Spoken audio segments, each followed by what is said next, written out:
Monsieur le directeur général, pouvez-vous nous présenter la CIB AES, notamment les innovations majeures? Merci, M. To. Il faut dire que la CIB AES, donc la carte d'identité biométrique de l'Alliance des États du Sahel, est la nouvelle carte d'identité burkinabé. Elle vient remplacer la carte nationale d'identité burkinabé, la CNIB, qui est actuellement en circulation. Alors, elle porte la mention AES parce que cette carte a fait l'objet d'une harmonisation au niveau des États de l'AES. Et les éléments visibles de l'harmonisation sur la carte, c'est le logo de l'AES qui est inscrite aussi bien au recto qu'au verso. Et il y a également la dénomination carte d'identité AES en français et en anglais. Ce que je voudrais souligner, c'est que cette carte, qui est certes harmonisée au niveau AES, demeure une carte nationale d'identité. Et pour preuve, vous verrez le nom du pays qui est inscrit, Burkina Faso, et le drapeau également du pays. Alors pour les deux autres pays de l'AES, quand vous prendrez donc leur carte d'identité biométrique AES, vous verrez le nom du pays inscrit ainsi que le drapeau du pays. Les innovations majeures, c'est que avec cette carte... Vous pouvez la présenter un peu? Ok. Avec donc cette carte, au Burkina Faso, nous passons de la matière Teslin, qui est utilisée pour l'actuel CNIB, qui était donc du papier simple laminé, à la matière polycarbonate, qui est une matière spéciale reconnue pour sa robustesse et qui permet d'embarquer beaucoup d'éléments de sécurité. Et cette carte embarque jusqu'à 16 éléments de sécurité, ce qui est conforme donc au standard au niveau de l'OACI. Mais les innovations ne s'arrêtent pas là, c'est également dans le processus d'enrôlement. Nous passons de l'enrôlement papier à l'enrôlement électronique. L'enrôlement se fera donc directement sur les ordinateurs et les captures d'empreintes ainsi que la signature se feront de façon électronique et la photo également sera numérique avec une meilleure qualité. C'est autant d'éléments qui font donc la spécificité de la CIB AES.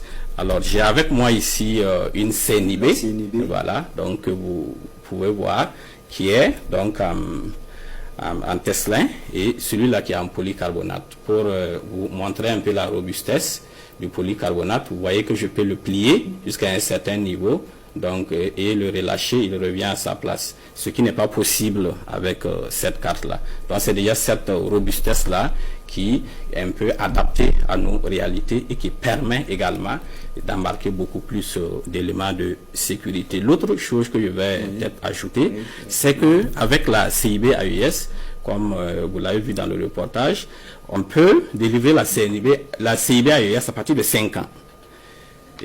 Mais la CIB devient obligatoire à 13 ans. Donc ce sont ces éléments-là que je pouvais également apporter. Alors la cérémonie de ce matin a consacré le lancement et ce lancement-là montre donc que la CIB AES est désormais une réalité et cela traduit également notre volonté d'aller à la confédération, d'aller vraiment à l'unité au sein de l'AES. Alors tout le monde peut l'acquérir dès à présent. L'ancienne carte, la CNIB, coûtait 2500 francs. Mais combien coûte cette CIB AES, DG? Merci bien. Une précision avant d'en venir au coût.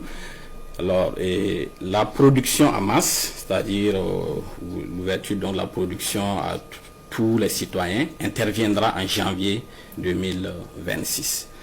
Alors, pour revenir au coût, la CIB AES coûtera 3500 francs. C'est-à-dire 1000 francs de plus que l'actuel CNIB.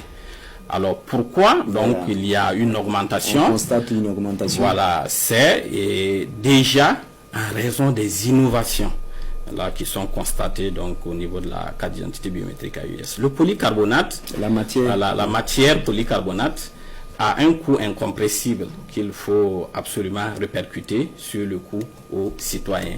Les éléments de sécurité également qui sont embarqués et qui permettent d'avoir une meilleure fiabilité quant à la carte d'identité ont également un coût. Mais vous verrez, alors le gouvernement a voulu donc que ces coûts-là quand même restent assez maîtrisés. Donc malgré ces éléments qui devraient faire flamber le coût, alors le gouvernement a pris les dispositions pour que on puisse pratiquer un coût qui soit accessible à la population. Comparaison n'est pas raison, mais lorsque vous prenez un peu la sous-région et même dans le reste du monde, vous constaterez que le coût de 3500 est vraiment un coût très appréciable parce que dans les autres pays, le coût est nettement plus élevé, allant peut-être souvent au double ou même plus. Alors DG, vous avez des précisions sur les délais de validité de cette carte? Oui, le délai de validité de la CIB AES est le même que la CNIB actuelle, c'est-à-dire 10 ans. L'autre précision qu'il faut apporter, c'est le sort des cartes, des CNIB actuelles. Qu'en est-il des détenteurs? Qu'en est-il donc des détenteurs de la CNIB actuelle? Alors, il faut dire que la CNIB actuelle va rester valable pendant 5 ans à compter de la production en masse de la CIB AES, c'est-à-dire janvier 2026. Alors, donc, si on prend janvier, à partir de janvier 2026, donc on aura jusqu'à janvier 2031 pour autoriser toujours la circulation des CNIB actuels tant que leur délai de validité n'est pas atteint. Alors, mais à l'issue des 5 ans, c'est-à-dire au 1er janvier 2031, la CNIB actuelle sera définitivement retirée de la circulation dans tout l'espace AES. Alors, DG, avant de nous dire au revoir, vous avez certainement un mot de fin. Ok, merci. Ce que je voudrais préciser, c'est qu'avec cette carte, le Burkina Faso passe à la 5e génération de carte d'identité.